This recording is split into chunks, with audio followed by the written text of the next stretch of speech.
past my head, girl. It's such a blessing, girl. Put up for the rest of my life. A blessing, girl. A blessing, blessing. You're such a blessing, girl. Hey guys, today I'm going to show you guys how I did this install using this wig that was sent to me from Tinashe hair. Don't forget to like, comment, subscribe, and you can check out my description box to see where you can purchase this exact wig. The first thing I'm going ahead and doing is just brushing her baby hairs back using some God's Blue gel to protect it, and I don't want any of her edges to come out after taking off her wig. So you just do this to protect their baby hairs or your baby hairs if you're doing it on a client or yourself. Then I'm going to just blow dry it until it's dry, and then it's going to be time to do a ball cap method. I haven't shown you guys this in a very long time, but I did show you guys this in this video. So what you want to do is you want to take a wig cap. They're like 99 cents for 2 at the Beauty Supply store. And the first thing you're going to do is want to just cut out their ears. And you do this because those ear tabs right by your ear is really hard to get those to stick down sometimes. But cutting out your ears before will allow this process to go smoother, and it will make the ear tabs stick down faster. Next, to adhere the ball cap to her head, I'm going to use some Ghost Bond, and I always use Ghost Bond. Just one layer works fine for the ball cap, and I'm going to just spread it out with a popsicle stick.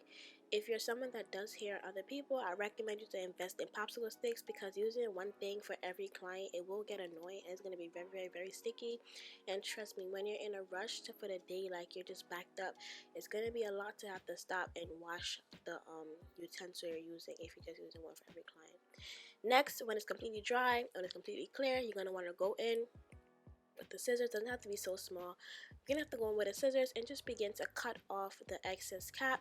Be very careful with this part, because me myself have accidentally cut my clients with doing this step. So you want to be very careful while doing this. You don't want to have to cut no one, but mistakes happen. I was about to say something, I forgot. Yeah, I really forgot. I had a brain fart. So yeah, just want to cut this part off. And as I always say, your ball cap does not have to be perfect. It does not have to be 100% seamless, because I have done installs on myself without ball caps and it just came out perfectly. So ball caps are something that just makes the install last a little longer, and it doesn't really make a difference. Like, it just depends on who does it and how you do it, honestly. It's all about the method, honestly.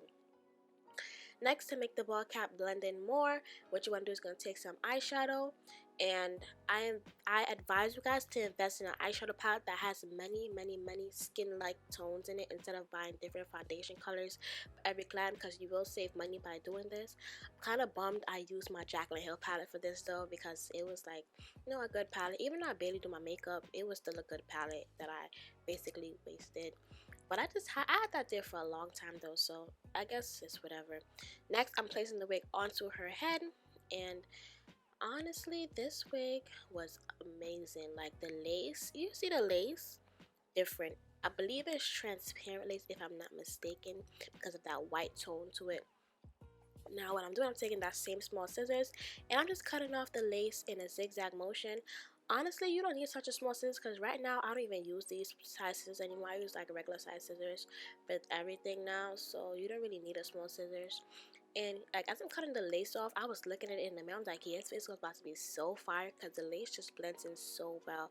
Transparent laces look best on lighter skin tones, but I've heard people say that transparent laces are only for light skinned people, and that is not true, because I've used transparent laces on myself and people of darker skin tones, and all you have to do honestly is just find the eyeshadow color or probably a foundation color that matches their skin perfectly, and you'll be fine.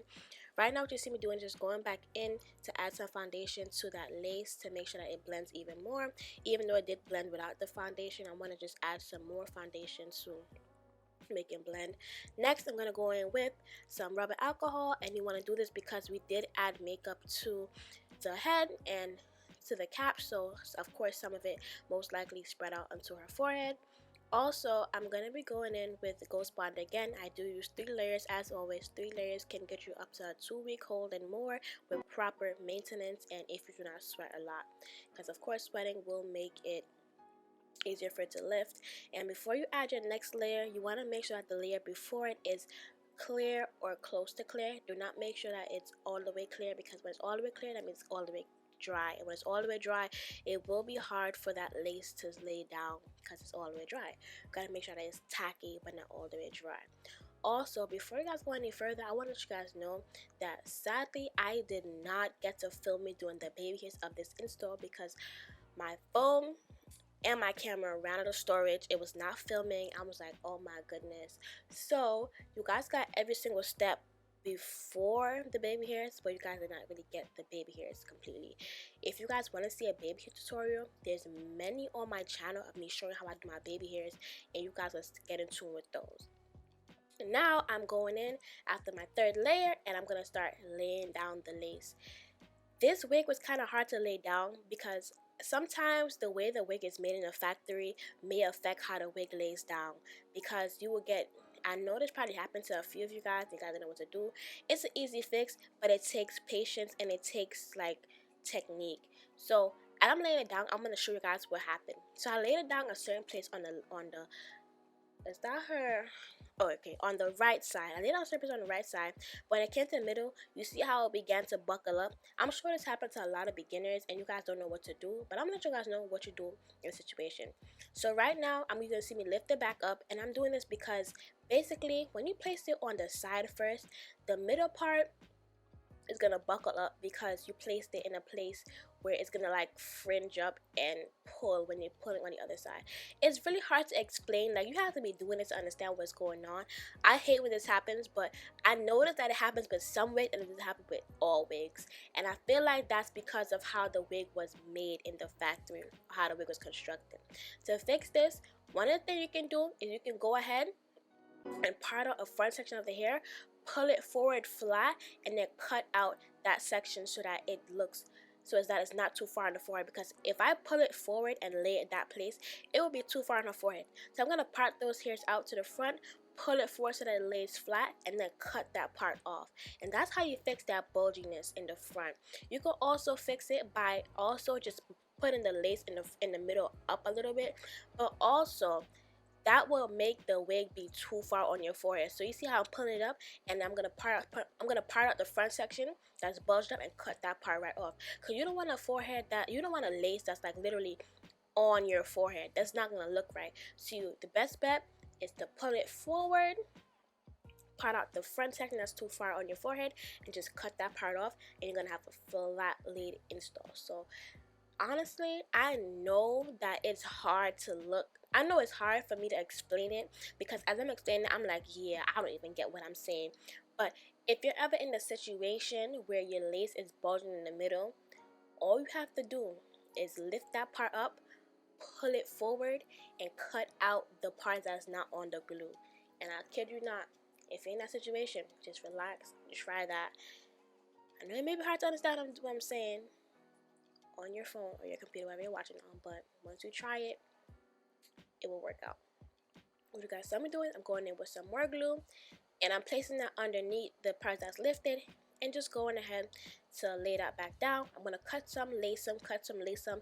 It just depends on where it's laying, and it also depends on how it looks when it's laid down, because at the end of the day, lace will be lace. So the least lace you have on your head still, the more natural it will look. You don't want to have too much excess lace just laying there, because it will show eventually. No matter if it's HD transparent, it will show because it is lace. So you want to cut off as much lace as possible. Just because the lace is lifted and it's excess does not mean that you should lay it down. You can cut it off, and it all depends on where it is and how it looks as well. But your goal here is to get as much lace off as possible. If you have a piece of lace laying on your head that does not have hair over it, cut it off. Some parts that I see on her head that has hair over it, I will lay those back down, because when there's hair covering that lace, it's easier to conceal it. But if there's no hair on it and it's excess, cut it the heck off. Okay? Okay. So, going around, seeing where parts is lifted, and I'm going to lay those parts down.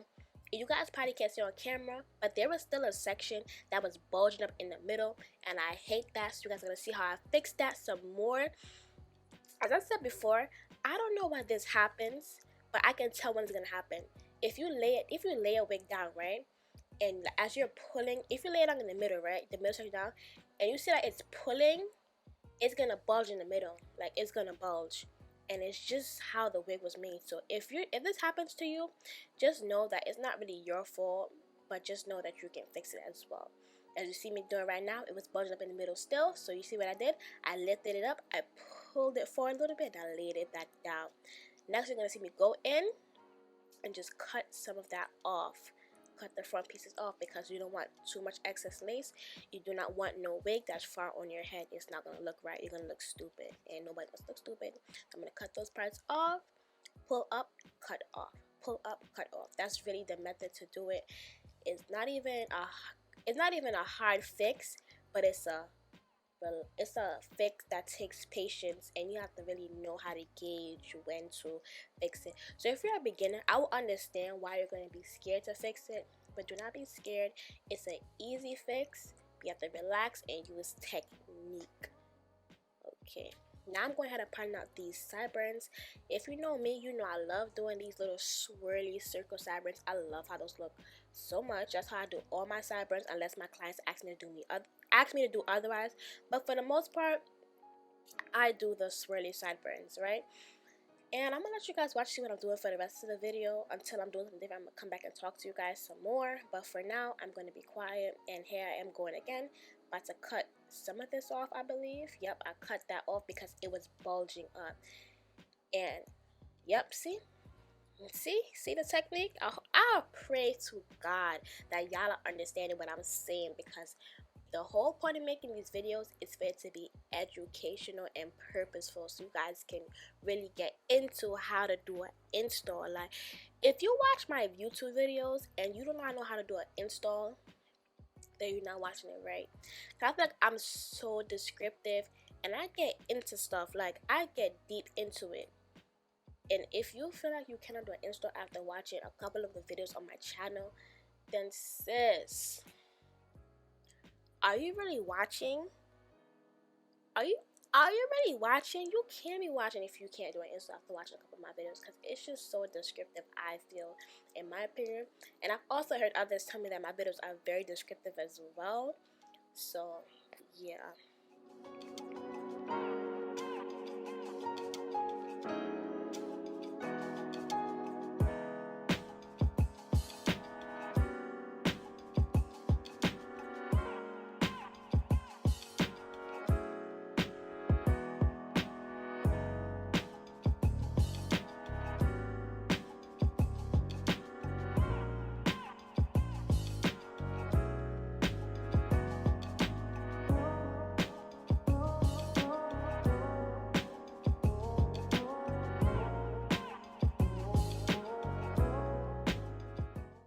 Guys, so right now I'm gonna just be parting out her baby hairs. She didn't really know how to put her baby hair, so I just basically made up how it should be. And most of the time for my sideburns, I do the baby hairs the same. So just part of the section right there. First, right there, I'm gonna part a section in the middle. I'm gonna part the next sideburns, and I'm gonna part out like a section after the middle section. So I'm gonna see what I'm doing. I didn't film me doing baby hairs itself, so I did part out I did record me parting out baby hairs, but I didn't have video of me actually doing baby hairs, which is such a bummer. So after I part of the baby hairs, sometimes I'm gonna go back in and pluck, and this depends on if I have to cut off the front of the frontal or not. You guys see how you pluck a frontal, right? But you guys saw how before I ended up having to pull the lace forward and cutting off the front of the frontal so that it can lay flat and not be bulgy. That's obviously just taken away from my work, like my plucking work, because I just cut out everywhere that I pluck. So once I part the baby hairs, sometimes I may have to go back in and pluck behind the baby hairs, which is fine. It's no big deal if you have to pluck on the head. Sometimes you have to do this because it may look natural on the mannequin head. Once you put on the head, it's not giving everything it's supposed to give. So if this happens, do not worry, it is okay. All you have to do is just pluck behind it, and it will look natural again.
to make everything flat, I'm going in with my Plush Lush wax stick, and then I'm gonna take some Godspeed Glue spray, and then I'm gonna take my hot comb to slick that baby boy down. This is the big three for real: hot comb, Godspeed Glue spray, and wax stick. Amazing. Like, if you do an install and you use these and install's not laid, you're not doing something right, because this will guarantee you a flat install. But also be careful, because when you're doing this, that Godspeed Glue spray adds like a little sizzle, so be careful with your client's head. It may burn them, and be careful on your head too, because it might burn you too. So, but it's not a burn to actually kill someone, so it should be fine.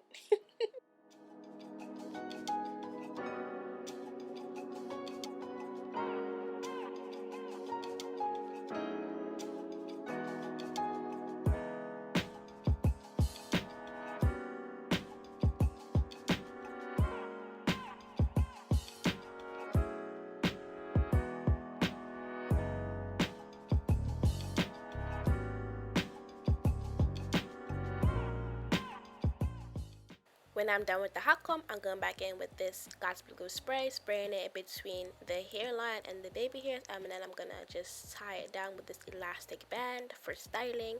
By the time you're done styling, it should be dry. For styling, she wanted like straight, but just with a little curl at the end, and this came out so freaking pretty. It's my first time doing something like this. First thing I see me doing is going in with some bio soap to make the hair silky. I'm going in with my Baby Bliss flat iron, RIP, because my thing broke. Oh my god, my heart is hurting saying that. Oh my god, I look so dusty. Do not mind my apron, y'all. I don't really be noticing how bad I be looking until I'm watching my videos over. I was like, oh hell, that's how I was looking with this client. Jesus Christ. And so yeah, I'm just flat ironing it straight, and then when I get to the end, I'm gonna just bump it and a little bit. Really self-explanatory. I can't really explain how I'm doing that. I'm gonna speed up this part, and honestly guys, the video is basically done here. You can still watch to see how I finished doing the curls, but I didn't get to record the full process of me doing the baby hairs. I got to record me doing like a half a swoop, and that was it. If you guys want to watch it, you can go ahead. But basically the tutorial is over. That you can still watch to see the ending result with the curls. The curls came out super fire. I might style my hair like this soon. Every time I do a hairstyle on my clients, I always end up doing it on myself. That's so crazy, because they be like, nah, this is fire. I gotta do this on myself. I got to see it through. I said true. Got to see it through, my boy. Like, it be too fire. That's how you know you're good at what you do. If you do a hairstyle on a client and you want to do it on yourself, that's how you know you good at what you do. Like, I'm like, yeah, this is fire. And I'm gonna go, and you guys see me going in my hot comb real quick in the middle of the side part, and that's just to make it look more flat. Don't really gotta do that, but if you want a super flat install, you would do something like that. And yes guys, that's the ending. You guys gonna see me cut the baby hairs like I'm about to do something. I cut the baby hairs. I started swooping, y'all. Out of storage. I tried it on my phone. Beep beep beep, and I tried it on my phone and said looked at the screen, not enough storage. So it was no storage, y'all. And that's all I got. I'm so mad because this install was super fire. Like, look at that. Fire. Don't forget to shop with Tinashe here. The link to this wig will be in the description box down below, so don't forget to check it out. Use my code, all of that good stuff. This wig was super great. The lace is amazing, and I'm gonna see you guys in my next video.